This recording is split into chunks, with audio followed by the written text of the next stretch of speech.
Assalamualaikum warahmatullahi wabarakatuh. Perkenalkan, nama saya Fajar Dinana Putra. Saya dari Prodi Pendidikan Bahasa Indonesia, Fakultas Bahasa dan Seni, Universitas Negeri Padang.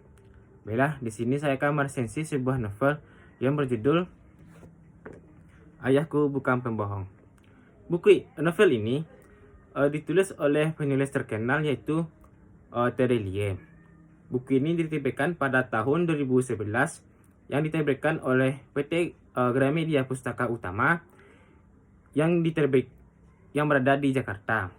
Novel ini menceritakan seorang anak yang bernama Dam yang hidup di keluarga yang kecil namun dan sederhana.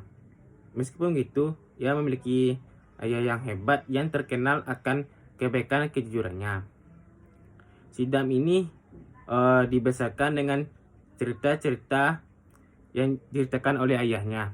Cerita ini adalah cerita yang pernah dialami oleh ayahnya ini.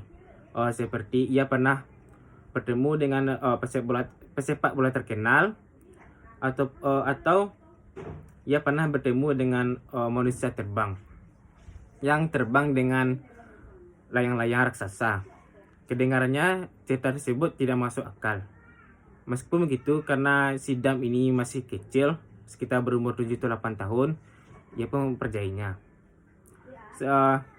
Saat ia sampai SMA, ayah ini memasukkannya ke sebuah sekolah asrama yang bernama Akademi Gajah. Di sana, ia menemukan sebuah buku dongeng yang persis sekali dengan cerita ayahnya. Di sini ia timbul kecurigaan terhadap ayahnya. Apakah ceritanya ini selama ini bohong atau benar?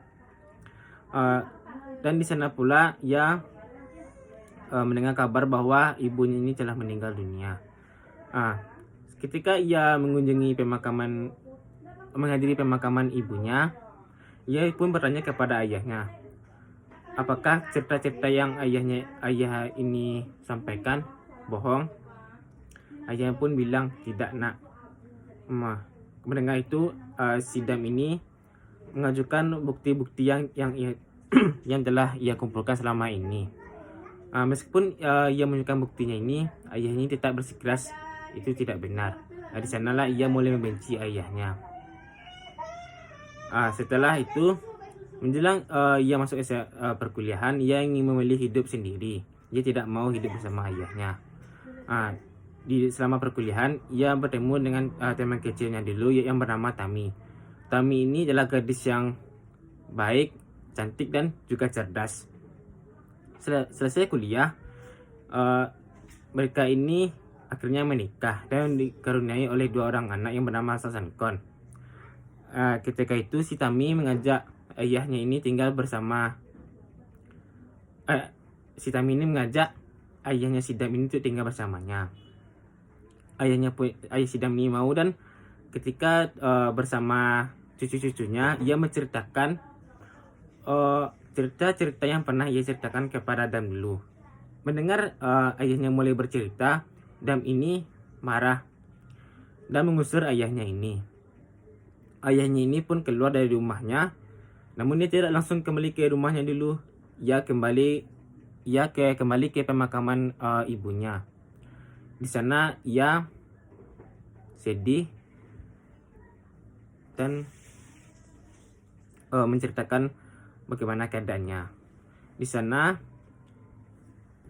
ia mencerita sampai akhirnya hari pun hujan, ia pun tetap tidak beranjak dari sana. Dan pun ia ditemukan oleh penjaga makam. Ia ditemukan dalam keadaan pingsan dan dibawa ke rumah sakit. Di sana ayahnya pun ini kondisinya dalam kondisi kritis. Dan si Dam ini bergegas ke rumah sakit dan ia minta maaf kepada ayahnya. Ayah ini memaafkan dan dengan syarat ia menceritakan satu buah cerita terakhirnya kepada si Dam, yaitu cerita tentang kebahagiaan sejati. Selama beberapa lama, akhirnya ayahnya ini meninggal. Di saat pemakaman, ia melihat banyak sekali orang-orang yang memfoto-foto. Ia tidak memfoto pemakaman ibu ini, tapi ia memfoto seseorang. Ketika orang tersebut mendekati Sidam, rupanya ia bertemu dengan pesepak bola legendaris yang pernah ayahnya ceritakan, yaitu yang dijuluki dengan Sang Kapten. Sang Kapten ini menceritakan kepada Sidam bahwa tanpa ia bertemu ayahnya Sidam ini, ia tidak akan pernah menjadi pesepak bola terkenal. Dengan kata-kata tersebut, Sidam ini berpikir bahwa cerita yang ayahnya ceritakan kepadanya ini adalah tidak bohong. Dan ia bilang, ayahku bukan pembohong. Nah, disitulah akhir dari cerita ini. Cerita ini banyak menyampaikan. Kelebihan dari cerita ini adalah novel ini banyak menyampaikan pesan-pesan moral yang berguna dan bermanfaat bagi umat manusia. Dan juga novel ini disampaikan dengan bahasa yang ringan dan dapat dipahami oleh semua kalangan. Untuk kekurangannya mungkin terdapat dalam cerita-cerita yang diceritakan oleh ayah ini yang terkesan tidak masuk akal. Baiklah, itulah sekian dari saya. Kalau perkataan saya ada yang kurang, mohon dimaafkan. Assalamualaikum warahmatullahi wabarakatuh.